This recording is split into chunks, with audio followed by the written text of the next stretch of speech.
Good morning students. आज का हमारा विषय है संज्ञा। अब सबसे पहले हम ये देखेंगे कि संज्ञा कहते किसे हैं। संज्ञा किसे कहते हैं?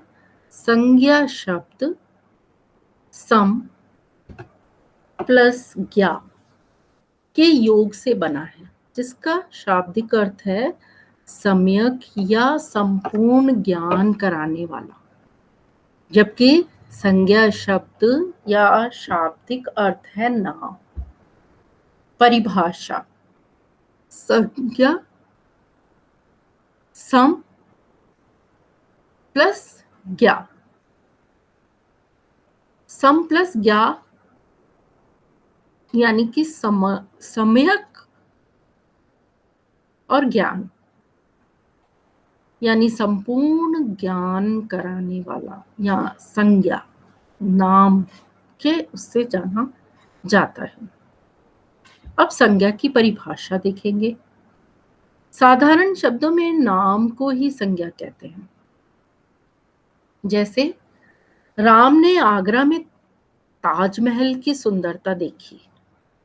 इस वाक्य में हम पाते हैं कि राम एक व्यक्ति का नाम है, आगरा स्थान का नाम है, ताजमहल एक वस्तु का नाम है तथा सुंदरता एक गुण का नाम है। तो यहाँ इस प्रकार के चारों क्रमशः व्यक्ति, स्थान, वस्तु और भाव के नाम हैं। अतः ये चारों संज्ञाएं हुई। इस तरीके से ये चारों संज्ञाएं हो गई। अब इन चारों संज्ञाओं में जब हम देखते हैं संज्ञा की परिभाषा लेकर कि किसी प्राणी, वस्तु, स्थान, भाव, अवस्था, गुण या दशा के नाम को संज्ञा कहते हैं। वस्तु से किसी पदार्थ का भाव ही नहीं, उनके धर्म को सूचित करने वाले शब्द भी संज्ञा होते हैं। जैसे हिमालय, गाय, मिठास, जयपुर आदि। अब यहाँ पर इनके प्राणी, वस्तु, स्थान हो गया, भाव हो गया, अवस्था, गुण या दशा किसी प्रकार की, तो इनके नाम को हम संज्ञा कहते हैं। अंग्रेजी में जिसे नाउन कहते हैं। अब वस्तु से किसी पदार्थ का भाव नहीं, उसके धर्म यानी स्वभाव को सूचित करने वाले शब्द भी संज्ञा होते हैं। अब इन संज्ञाओं के परिभाषा देखने के बाद हम ये इसमें देखेंगे कि संज्ञा के भेद क्या है। हमने संज्ञा की परिभाषाएं देख ली। अब हम इस बात को देखते हैं कि संज्ञा के भेद क्या हैं। संज्ञा के भेद यानी उसके प्रकार। जब हम संज्ञा के विषय में पढ़ते हैं तो हमारे मन में एक प्रश्न होता है कि संज्ञा के कितने भेद प्रकार हैं। सामान्यतः प्रयोग के आधार पर संज्ञा के 3 भेद होते हैं और अर्थ के आधार पर 5। यह अन्य 2 भेद जातिवाचक संज्ञा के उपभेद होते हैं। वैसे देखा जाए तो संज्ञा के हम 3 ही भेद मानते हैं, लेकिन अब इसके अर्थ के आधार पर यदि देखते हैं तो फिर हम 5 भेद मानते हैं, क्योंकि जो उनमें 2 भेद हैं वो जातिवाचक संज्ञा के उपभेद होते हैं। अब हम देखेंगे कि किस प्रकार से इसका प्रयोग होता है। सारे जितने भी भेद हैं उनका प्रयोग किसके आधार पर हो रहा है, कैसे होता है। तो इसमें ये देखिए यहाँ 3 प्रकार की संज्ञा दी गई हैं, व्यक्तिवाचक संज्ञा, जातिवाचक संज्ञा और भाववाचक संज्ञा। ये प्रयोग के आधार पर है, लेकिन अर्थ के आधार पर भी संज्ञा के भेद हैं, जो कि 2 और हैं, समूहवाचक संज्ञा या द्रव्यवाचक संज्ञा। यह दोनों जातिवाचक संज्ञा के उपभेद हैं। अब यहाँ पर हमने ये देख लिया कि हमारे 3 तो प्रयोग के आधार पर है और 2 अर्थ के आधार पर संज्ञा के भेद मानते हैं। तो कुल मिलाकर 5 संज्ञा के भेद हम मानते हैं। तो इन्हीं भेदों का जब हम विवरण देखेंगे तो प्रत्येक का एक एक करके हम विवरण देखेंगे। अब इसमें पहला है हमारा व्यक्तिवाचक संज्ञा। व्यक्तिवाचक संज्ञा की परिभाषा, सबसे पहले हम उसकी परिभाषा देखेंगे। जो शब्द किसी विशेष व्यक्ति, वस्तु, स्थान तथा प्राणी के नाम का बोध कराते हैं, उन्हें व्यक्तिवाचक संज्ञा कहते हैं। तो इसमें अपने आप ही हमें पता चल रहा है, जब हम नाम ही ले रहे हैं कि व्यक्तिवाचक संज्ञा, इसका मतलब किसी व्यक्ति के नाम का बोध हो रहा है, हमें जानकारी मिल रही है कि कोई व्यक्ति है, तो उन्हें व्यक्तिवाचक संज्ञा के नाम से जानने लगे हैं। जैसे मोहन, राजेश, दिनेश, कमल, जयपुर, ताजमहल, रामायण, चेतक, गंगा, हिमालय आदि। व्यक्तिवाचक संज्ञा विशेष बोध कराती है, यानी सामान्य का नहीं, हमें विशेष बोध कराती है। ये किस विशेष व्यक्ति का है या कौन सी विशेष वस्तु है, कौन सी विशेष जगह है, तो ये एक विशेष का बोध कराती है, सामान्य का बोध नहीं कराती है। तो हम फिर इसको व्यक्तिवाचक संज्ञा कहते हैं। अब व्यक्तिवाचक संज्ञा में सम्मिलित शब्द, कौन कौन से शब्द सम्मिलित होते हैं? जैसे स्त्री पुरुषों के नाम, सबसे पहले हम देख लेते हैं स्त्री पुरुषों के नाम। राधा, गोविंद, रमेश, पार्वती, जितने भी स्त्री और पुरुषों के नाम हैं। देवी देवताओं के नाम, शिव, विष्णु, पार्वती, लक्ष्मी, ये देवी देवता के नाम, तो ये भी स्त्री पुरुषों के नाम की तरह ही है। अब है देशों के नाम, भारत, पाकिस्तान, चीन, नेपाल आदि। तो देशों के नाम भी व्यक्तिवाचक संज्ञा में आएंगे। राज्यों के नाम, राजस्थान, गुजरात, पंजाब आदि। खाड़ी एवं झीलों के नाम, बंगाल की खाड़ी, नक्की झील आदि। महाद्वीप के नाम, एशिया, यूरोप आदि। ऐतिहासिक दरवाजे एवं खिड़कियों के नाम, यानी India Gate, Ajmeri Gate, Sanganeri Gate, बीचली खिड़की आदि। तो यहाँ पर जब हम किसी भी वस्तु का या किसी भी प्राणी का नाम अगर हम ले रहे हैं, तो फिर वो हमारे व्यक्तिवाचक संज्ञा होगा। और भी हम इनको देख सकते हैं, जैसे दुर्ग एवं किलों के नाम, रणथंभौर दुर्ग, चित्तौड़ दुर्ग, चूरू का किला आदि। तो ये किलों के नाम भी, दुर्ग के नाम भी सारे हमारे व्यक्तिवाचक संज्ञा में आते हैं। फिर है भाषाओं के नाम। भाषाएं भी कई प्रकार की हैं, अंग्रेजी, हिंदी, मराठी, और भी मलयालम और गुजराती, पंजाबी, ये सारी जो भाषाएं हैं उनके नाम भी संज्ञा कहलाते हैं। उपाधि एवं पुरस्कारों के नाम, किसी को कोई उपाधि दी जा रही है या कोई पुरस्कार दिया जा रहा है तो फिर उसका नाम भी संज्ञा के नाम से जुड़ जाता है। यानी कि डॉक्टर, सर, गार्गी, गार्गी पुरस्कार होता है, अर्जुन पुरस्कार है, तो इन सभी के नाम ये एक विशेष उसमें आते हैं और वो संज्ञा कहलाते हैं।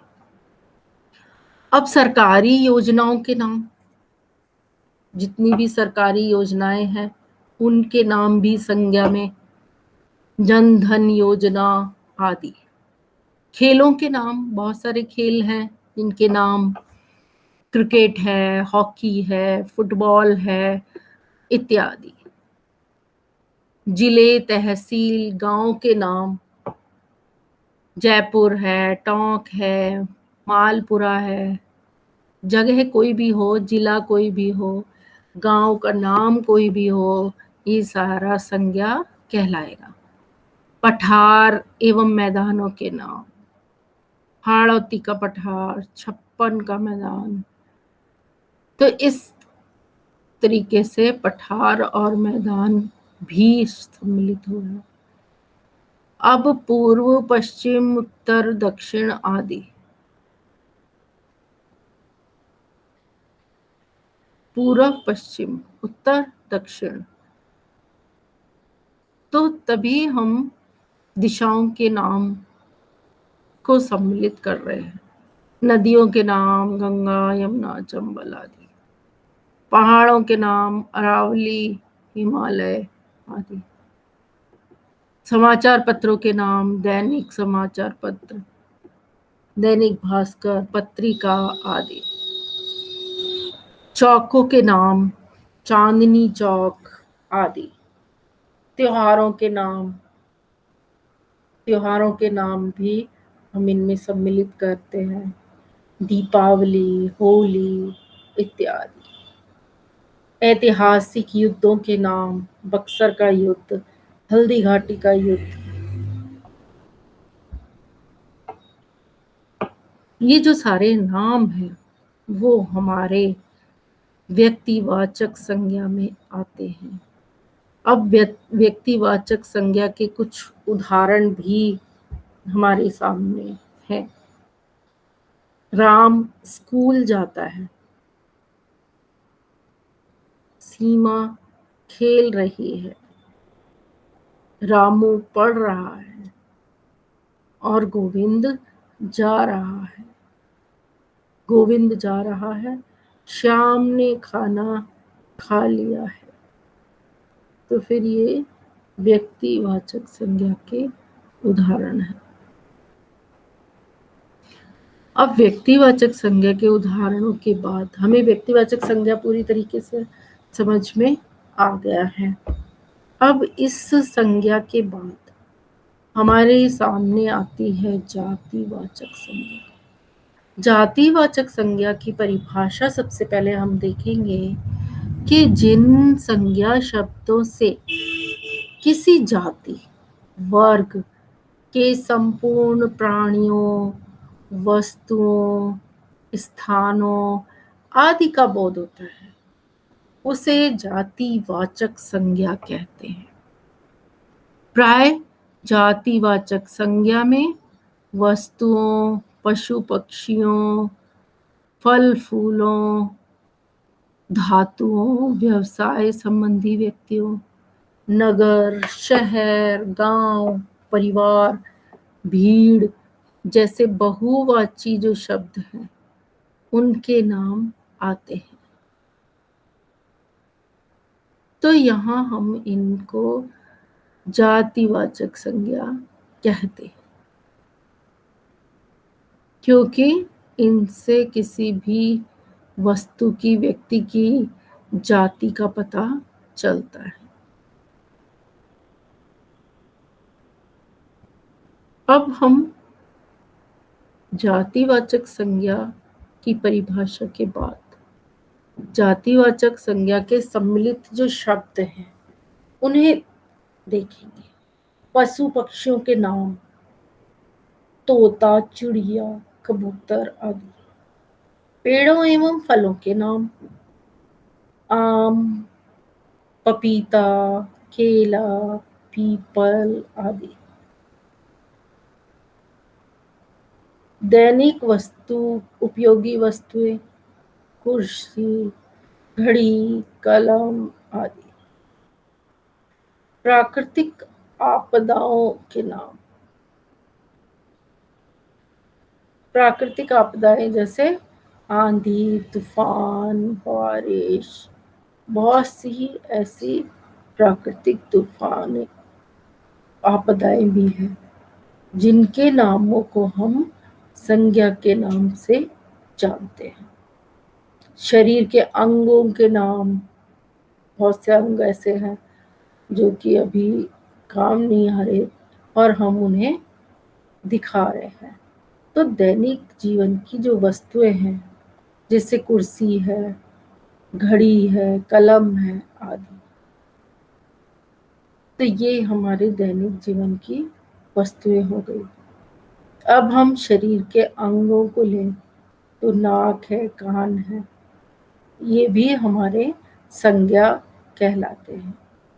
सामाजिक संबंधों के नाम, भाई बहन, माता पिता, सामाजिक संबंधों के नाम भी संज्ञा कहलाते हैं।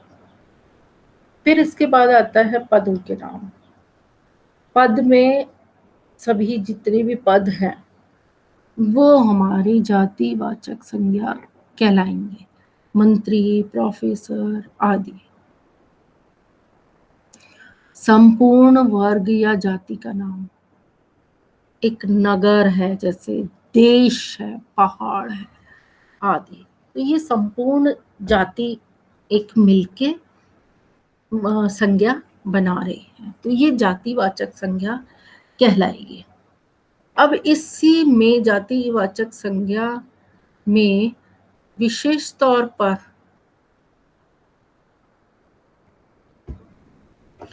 विशेष अर्थ में एवं तुलनात्मक प्रयोग होने पर जातिवाचक संज्ञा अथवा अन्य संज्ञाएं व्यक्तिवाचक संज्ञा में बदल जाती है। गोसाई, गाय का स्वामी, जातिवाचक है। अब यहाँ तुलसीदास, तुलसीदास क्या हो गया? व्यक्तिवाचक संज्ञा।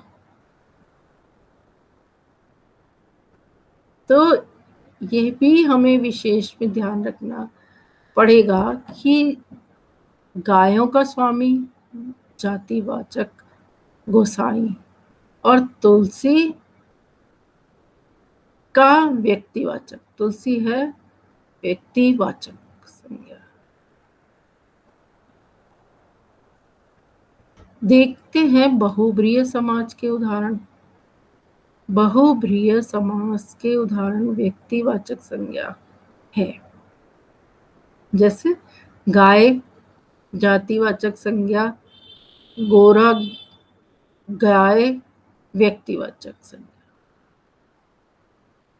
अब घोड़ा जातिवाचक, घोड़े की जाति है ये, घोड़ा जातिवाचक संज्ञा। और चेतक घोड़ा यानी उसकी जाति पता चल गई कि वो चेतक वाला घोड़ा है, व्यक्तिवाचक संज्ञा। अब इसी में में व्यक्तिवाचक संज्ञा लगाई जाती है।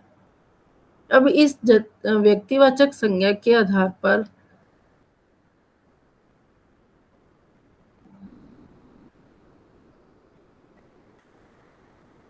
में जातिवाचक संज्ञा के उदाहरण, मैदान में बच्चे खेलते हैं, विद्यालय में बच्चे पढ़ते हैं, बस में सवारी बैठी है, बस में सवारी बैठी है, तालाब में मछलियां तैर रही हैं, पेड़ पर पंछी बैठे हैं। तो यहाँ हम जातिवाचक संज्ञा की बात करेंगे। जिस जातिवाचक संज्ञा के उपभेद, यानी इसे किस किस नाम से जानते हैं? समूहवाचक, समुदाय, समुदायवाचक संज्ञा। अब यहाँ जिस संज्ञा शब्द से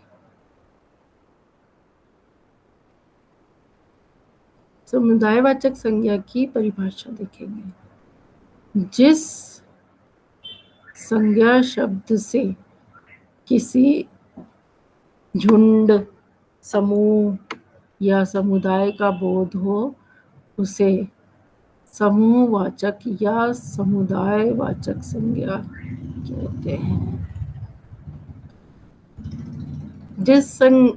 फिर झुंड है कहीं, या समूह है, या समुदाय है, तो उसका बोध हो उसे समूहवाचक संज्ञा या समुदायवाचक संज्ञा कहते हैं। जैसे पुलिस है, संघ है, सेना है, झुंड है, और वर्ग है, परिवार है, गुलदस्ता है, दरबार, समिति, आयोग, कुंज, आगार इत्यादि। तो यहाँ ये सारा एक समूह की बात हो रही है, समुदाय की बात हो रही है। तो फिर ये जातिवाचक संज्ञा कहलाएगी, समूहवाचक संज्ञा कहलाती है।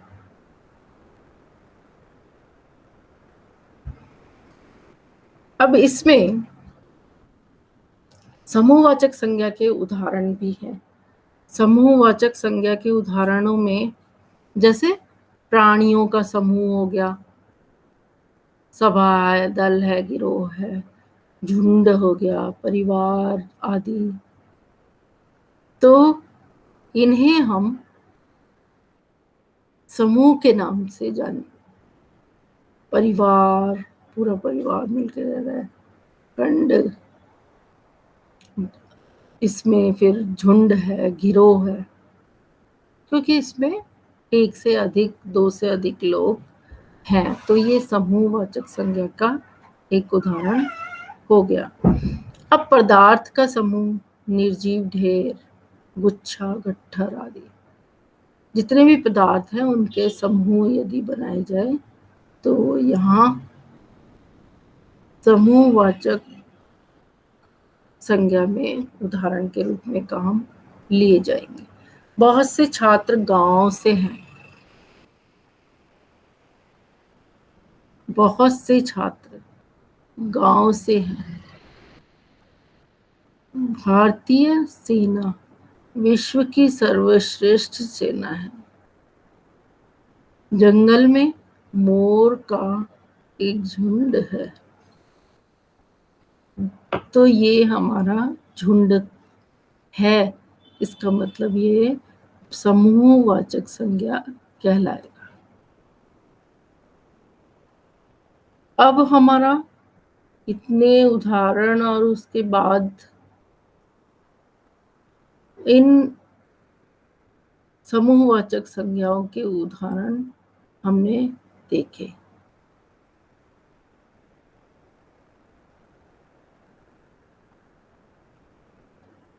अब समूहवाचक संज्ञा के उदाहरणों के बाद भाववाचक संज्ञा।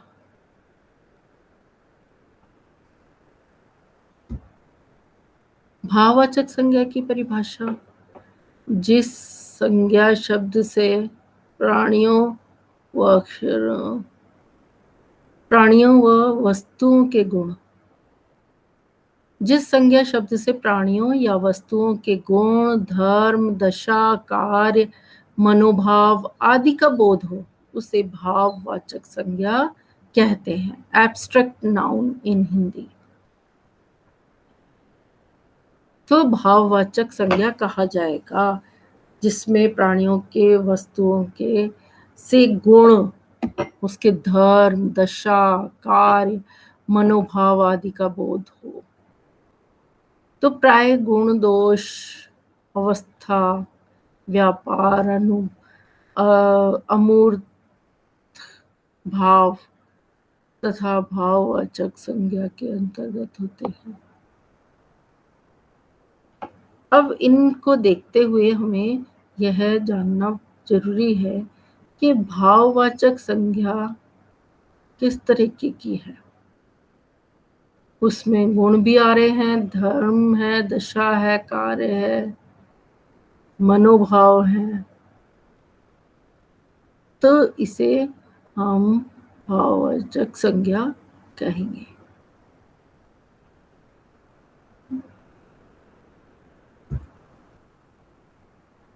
अब अगला नेक्स्ट आता है इसके भाववाचक संज्ञा के उदाहरण। उदाहरणों में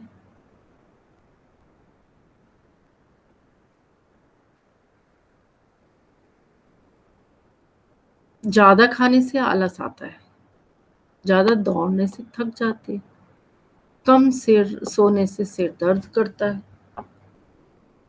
भाववाचक संज्ञा की रचना मुख्य 5 प्रकार के शब्दों से होती है। जातिवाचक संज्ञा से, सर्वनाम से, विशेषण से, क्रिया से, अव्यय।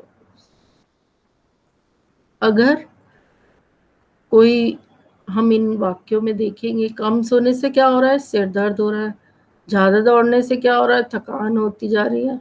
ज्यादा खाने से क्या हो रहा है, आलस आता जा रहा है। तो हम किसी भी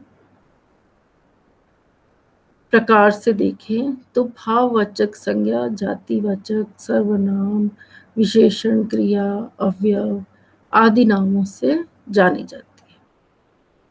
इसके उदाहरण के रूप में हम जातिवाचक संज्ञा को यदि लें तो जातिवाचक संज्ञा के ये शब्द हैं और यहाँ जातिवाचक संज्ञा लगती है। जैसे शिशु है तो शिशु का शैशव हो जाएगा, शिशुता हो जाएगा, ये संज्ञा बन जाएगा।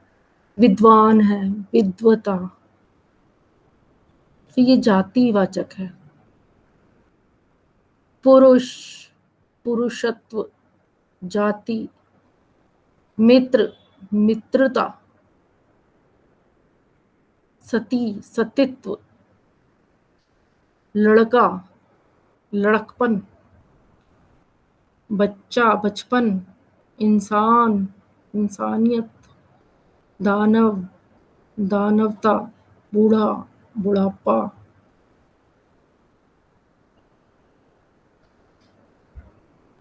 सर्वनाम से, अब सर्वनाम में तो उन्होंने मम, स्व, आप, सर्व, निजी, अपना। तो भाववाचक संज्ञा इसका माना जाएगा सर्वनाम से मम से क्या बन जाएगी भाववाचक संज्ञा, ममता। स्व से स्व, स्वत्व। आप से आपा। सर्व, सर्वस्व। निज, निजत्व। अपना, अपनापन, अपनत्व।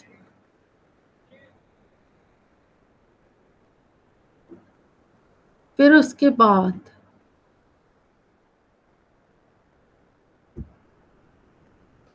विशेषण से हम देखते हैं।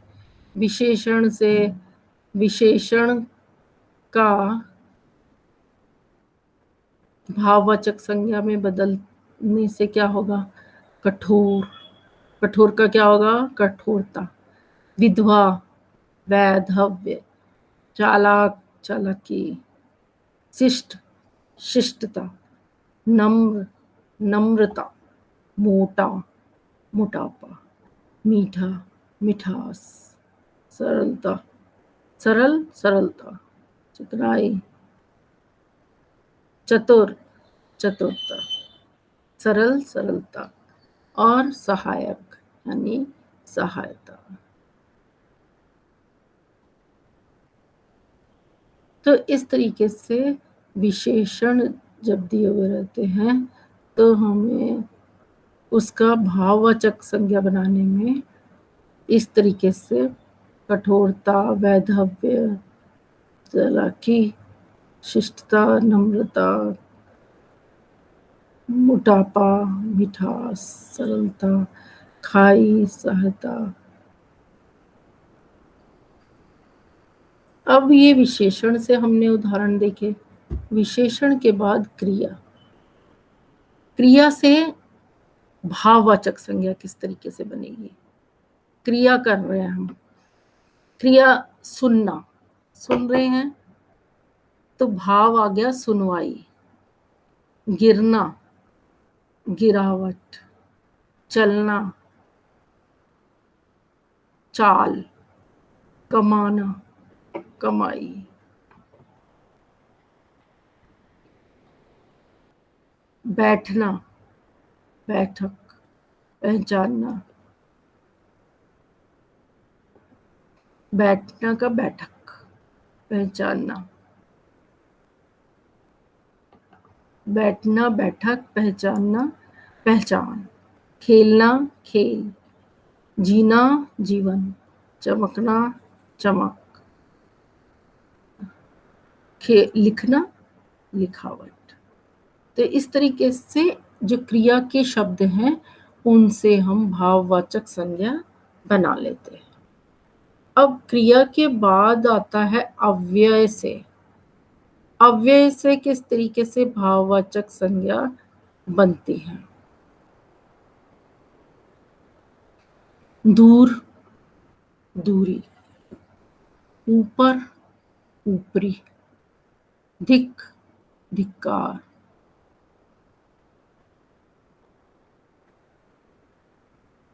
शीघ्र, शीघ्रता। मना, मनाही।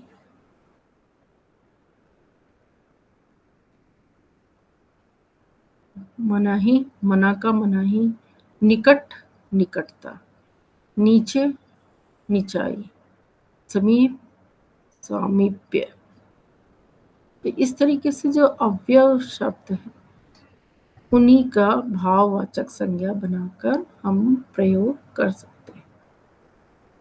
अब इसमें हमें संज्ञा के विशेष नियम हैं। उन नियमों को हम देखेंगे। व्यक्तिवाचक संज्ञा का कोई शब्द जब अपने स्थान अन्य नाम से बोध कराता है तो उस स्थान का नाम में जातिवाचक संज्ञा होगी। जैसे सीता हमारे घर की लक्ष्मी है। कालिदास को भारत का शेक्सपियर कहते हैं।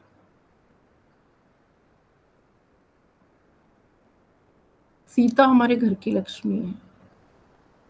जातिवाचक संज्ञा का कोई शब्द जब किसी व्यक्ति विशेष के अर्थ में रूढ़ हो जाता है तो वहां व्यक्तिवाचक संज्ञा होती है। गांधी, गांधी जी ने देश को सत्य और अहिंसा का पाठ पढ़ाया। गांधी जी ने देश को सत्य और अहिंसा का पाठ पढ़ाया।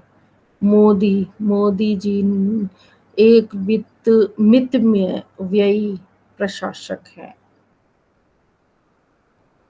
तो ये इसके नियम हमने देखे, व्यक्तिवाचक के, फिर जातिवाचक के नियम। और फिर आता है यहाँ गांधी के अंतर्गत करमचंद गांधी, राजीव गांधी, राहुल गांधी, महात्मा गांधी आदि शब्द होते हैं। अर्थात जातिवाचक संज्ञा है।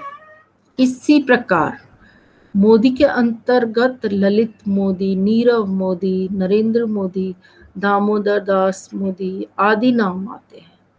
परंतु उक्त उदाहरणों में गांधी का प्रयोग मोहनदास करमचंद गांधी, महात्मा गांधी एवं मोदी का प्रयोग नरेंद्र मोदी प्रधानमंत्री हेतु हुआ, जो व्यक्तिवाचक संज्ञा है। तो यहाँ हमने ये देखा कि जो जातिवाचक संज्ञा है वो किसी भी तरीके से हमें व्यक्तिवाचक संज्ञा तक लाती है।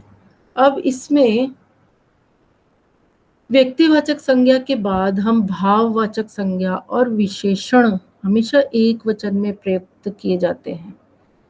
जैसे ही इनको बहुवचन में प्रयुक्त किया जाता है तो यहाँ वहाँ जातिवाचक संज्ञा होती है। जैसे मूर्खों से बहस नहीं करनी चाहिए, गरीबों की मदद करनी चाहिए, बड़ों का सम्मान करना चाहिए।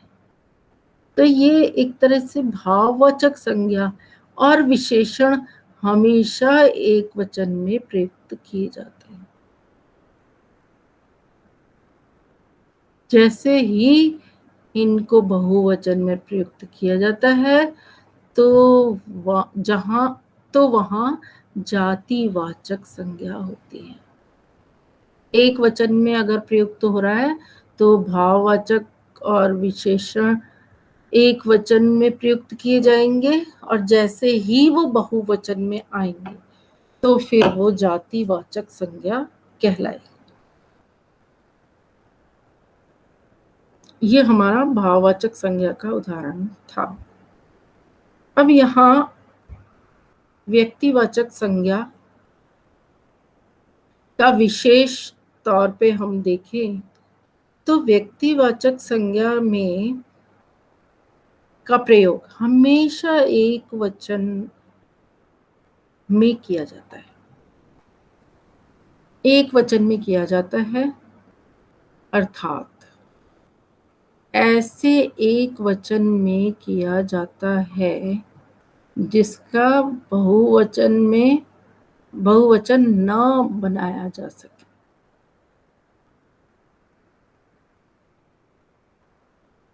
जातिवाचक संज्ञा विशेष जातिवाचक संज्ञा का प्रयोग हमेशा बहुवचन में किया जाता है।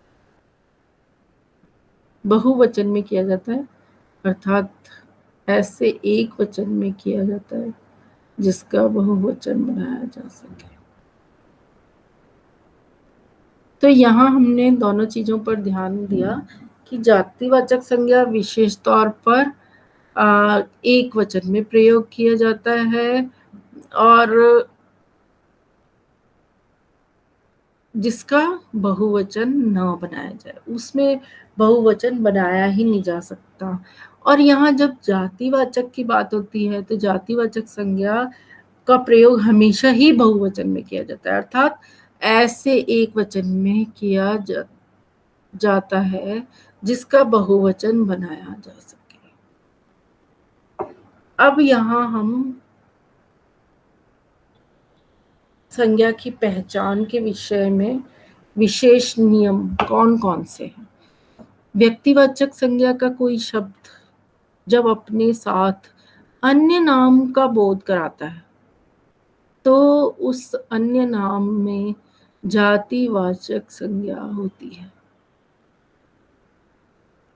अब यहाँ हम देखें तो जातिवाचक संज्ञा का कोई विशेष उदाहरण, जातिवाचक संज्ञा का कोई शब्द जब किसी व्यक्ति विशेष के अर्थ में रूढ़ हो जाता है तो यहाँ वहाँ व्यक्तिवाचक संज्ञा होती है। जैसे मोदी, मोदी जी ने देश को अलग पहचान दिलाई। शास्त्री जी एक महान व्यक्ति थे। तो ये एक जातिवाचक हो गई, जाति हो गई। मोदी जी ने देश को अलग पहचान दिलाई, तो यहाँ एक जातिवाचक शब्द माना जा रहा है। या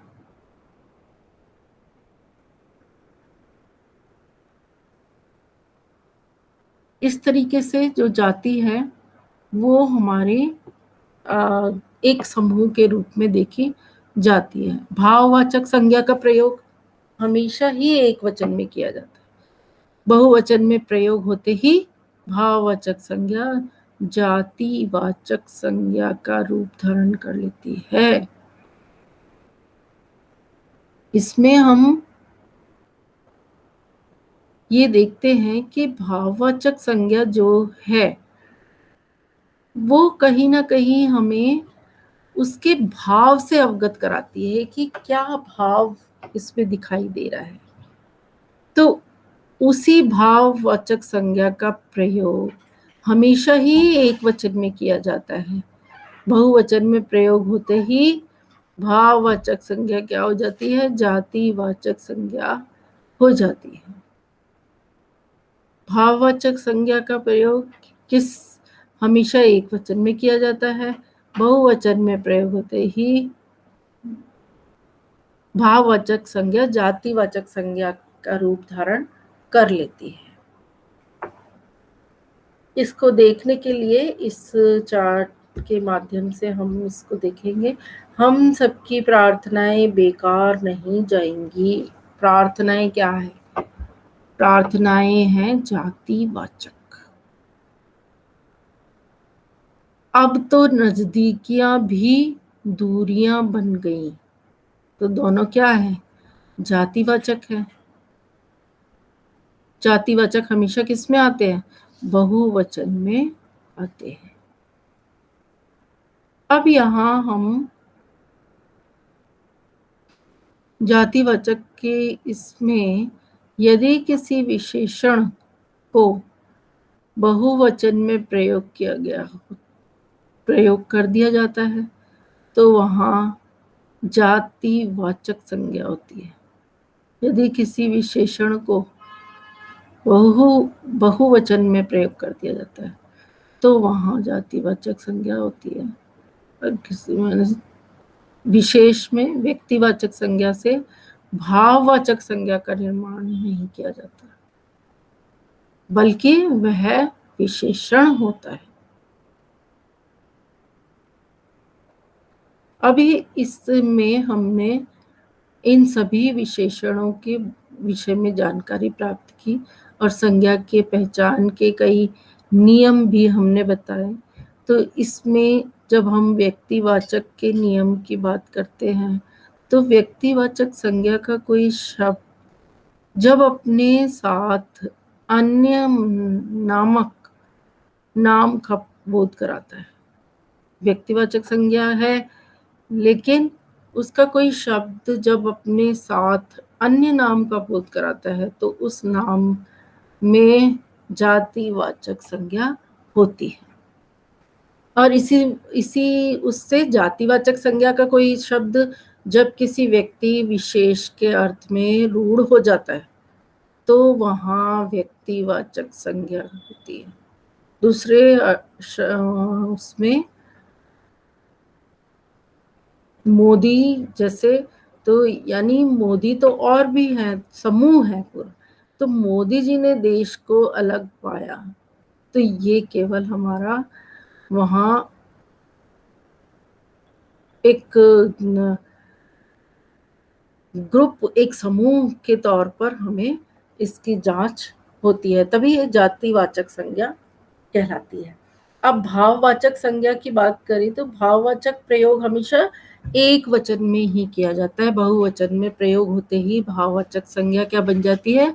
जातिवाचक संज्ञा बन जाती है। इनके इस प्रयोग से हमने भाववाचक संज्ञा के जब हम देखते हैं तो इसका उदाहरण में देखें तो मूर्खों में बहस नहीं करनी चाहिए, मूर्खों से बहस करनी नहीं चाहिए। तो यहाँ क्या हो गया? मूर्खों एक बहुवचन बन गया। अब बहुवचन बनने के बाद ये जातिवाचक संज्ञा बन जाती है। जैसे गरीबों की मदद करनी चाहिए, गरीब की मदद करनी चाहिए, तब तो ये ठीक है, भाव है एक गरीब। लेकिन गरीबों की मदद करनी चाहिए तो फिर ये एक जातिवाचक संज्ञा का नाम दिया गया।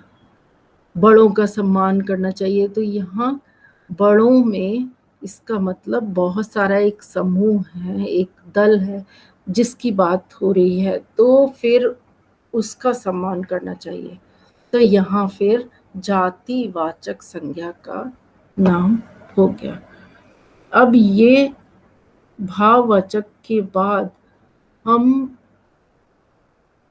हमने व्यक्तिवाचक संज्ञा देखी, जातिवाचक संज्ञा देखी, भाववाचक संज्ञा देखी, और इन्हीं संज्ञाओं के आधार पर हमने ये पाया कि जो व्यक्तिवाचक संज्ञा है इसका प्रयोग हमेशा एक वचन में किया जाता है। व्यक्तिवाचक संज्ञा का हमेशा एक वचन में ही प्रयोग किया जाता है, अर्थात ऐसे एक वचन में किया जाता है जिसका बहुवचन न बनाया जा सके। तो जातिवाचक संज्ञा, विशेष तौर पर जातिवाचक संज्ञा का प्रयोग हमेशा ही बहुवचन में किया जाता है, अर्थात ऐसे एक वचन में किया जाता है जिसका बहुवचन बनाया जा सके।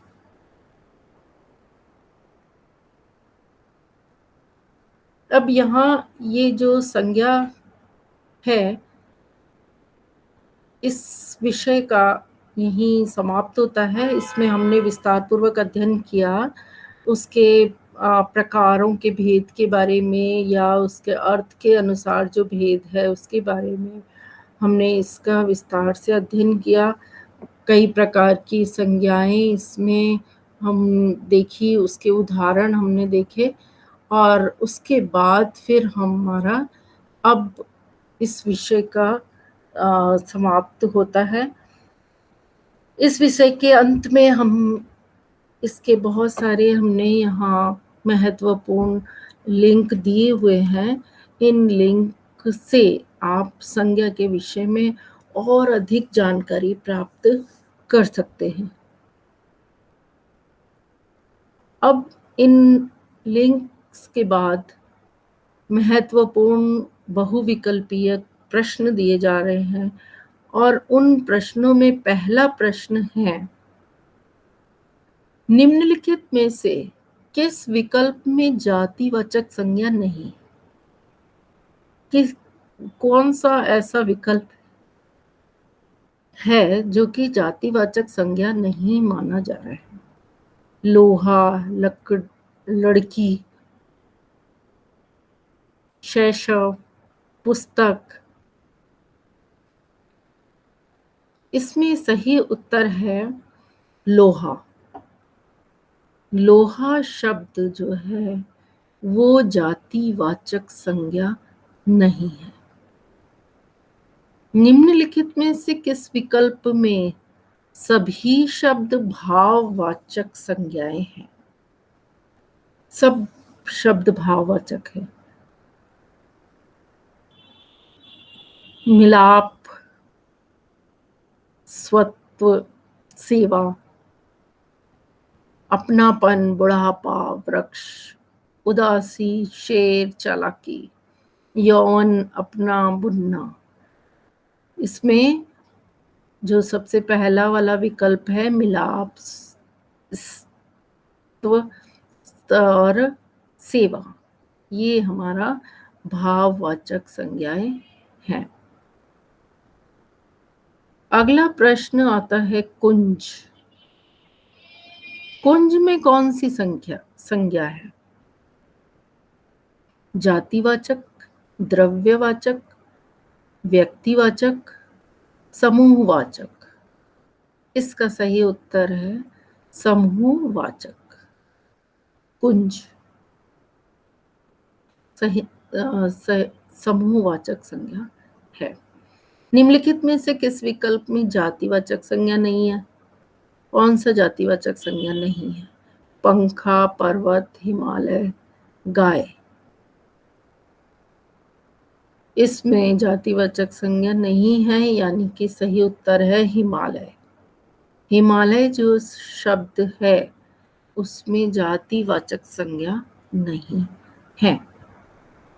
अगला प्रश्न है, गुलाब फूलों में श्रेष्ठ है। रेखांकित शब्द में संज्ञा है। भाववाचक, जातिवाचक, व्यक्तिवाचक, समूहवाचक।